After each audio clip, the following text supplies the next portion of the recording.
In front of me is iPhone 15 Pro, and today I would like to show you how you can connect it using Bluetooth.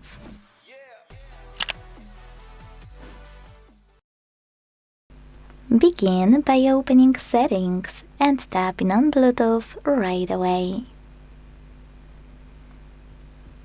Now use this switcher to activate it and wait for available devices to show.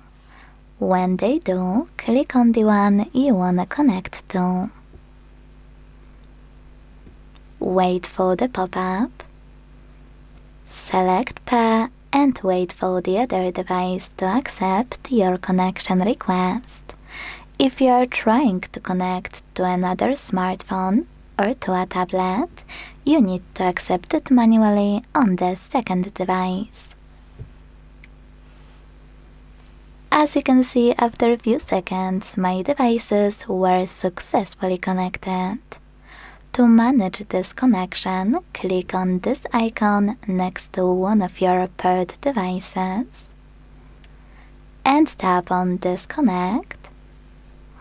Or if you want to forget it, tap on Forget this device. Then confirm your choice in the pop-up. To connect to the same one again, just switch off Bluetooth, turn it back on, and wait for it to appear on the list. Thanks so much for watching. If you enjoyed this video, leave a like, comment, and subscribe. Bye!